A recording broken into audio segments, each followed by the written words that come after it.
Effective small group leaders are more than just meeting managers. Of course, your weekly meeting is really important, but your ultimate job description is to make disciples who make disciples. And while that begins in your weekly gathering times together as a group, it also calls for leaders to go beyond the group meeting times to equip people outside of those scheduled meeting times. Here's some ways to do that. First of all, pray for your group members.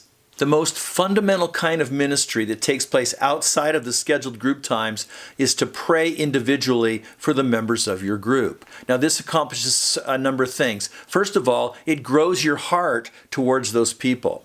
And then secondly, as you're praying for them, it gives you an opportunity to hear from God about what each of those individuals in your group needs. And then what's more, it involves God in doing far more in the lives of those people than you as a human leader can do. Now here's how one Old Testament leader put it in the Bible in 1 Samuel chapter 12. As for me, far be it from me that I should sin against the Lord by failing to pray for you, and I will teach you the way that is good and right.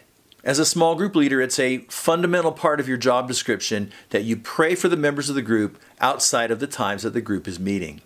And then here's another tip. It's very simple in our society today. Just use the phone. Now, what's fundamental to understand here is that every Christian, including small group leaders, is called to care for the other members of God's family. Take a look at 1 Thessalonians chapter 5. Brothers and sisters, we urge you to warn those who are lazy, encourage those who are timid, take care of those who are weak, be patient with everyone. So we're all called to care for each other, but caring for the people in your group doesn't require some major big time commitment or some super heavy investment. We can just send a quick phone call or even a quick text message between meetings, and that conveys a lot of concern and a lot of availability. For example, you could just send a quick text to say, hey, I've been praying about that situation that you mentioned at work. Or a quick phone call, you could just call during the week and say, hey, just wanted to check in. I was thinking about what you shared last week about your job, and I wanted to check in. I wonder if I could pray for you right now. And you can pray for them right there over the phone, just 2 minutes long. It doesn't have to be extensive. In fact, most situations only require a quick check-in, and you can do that by phone. Now, when some situations require a little bit more of an in-depth conversation, that's where I want to encourage you to have follow-up appointments. Now, there will be times when someone in the group needs personal input that goes beyond what you can do on the night of the group meeting. For example, they just might need more time to deal with a particular question, to process that. Or there might be a need for confidentiality, or you maybe don't want to call somebody out in public in front of the rest of the group. And so you schedule a follow-up appointment. Now you can do that on the phone, but more likely most of these kind of situations really call for a face-to-face visit. For example, somebody might have a question that they need to have answers to, but the rest of the group, it isn't maybe really germane to them. And so you schedule a meeting to have a cup of coffee and you could answer that question. It might just take one appointment to do that. Or somebody maybe is going through something intense or something difficult. They don't want to maybe air it all in front of the group, or maybe the whole group, you don't want it to dominate the group. So you go meet with that person and minister to them individually. Or maybe somebody brings up a perspective in the life of the group on lifestyle or belief issues that's just way out of whack, and you don't want to embarrass them by calling them out directly, but you know that needs to be corrected for the sake of the group. So you have an appointment with them. Now, maybe again, it's just a one-time deal. And I would encourage you to equip your co-leaders to do these kind of appointments. And we've got, in fact, a couple of resources you can see on the page below you about how to have a follow-up appointment and how to help other people, how to equip them for a follow-up appointment.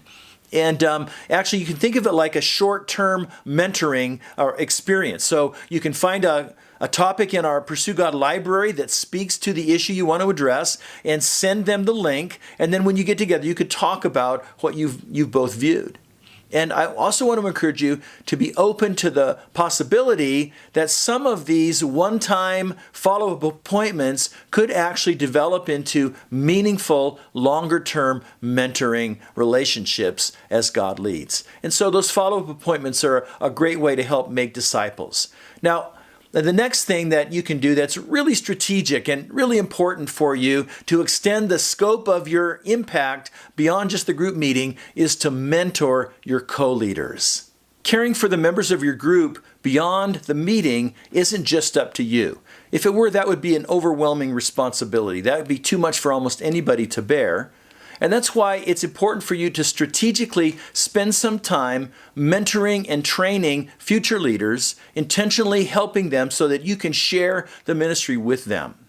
In fact, for example, the Apostle Paul, he cared deeply about all the people in the churches that he'd planted, but he wasn't able to be there with them. He couldn't care for them all personally. So look what he did in Ephesians chapter 6.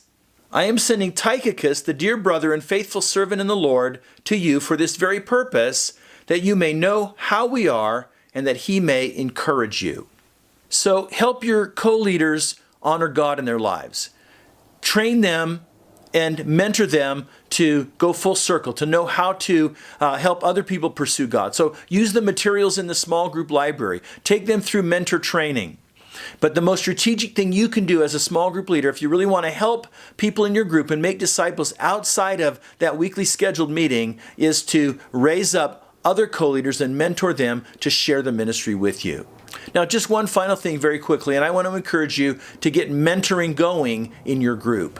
Once you've set the tone by being a mentor in your group and mentoring your co-leaders, maybe even mentoring some of the people in the group, once you've set that tone, then the next step would be to start helping all the members of the group mentor each other, mentor others as well. That will really raise the level of care and the level of disciple making in your whole group. But ultimately, your success as a disciple maker is going to depend on how much you catch this vision of extending your ministry beyond managing that weekly meeting. Now, the weekly meeting is important, but as you start to take advantage of the opportunities that arise outside of that scheduled time, then you're really going to see people begin to go full circle in their relationship with God.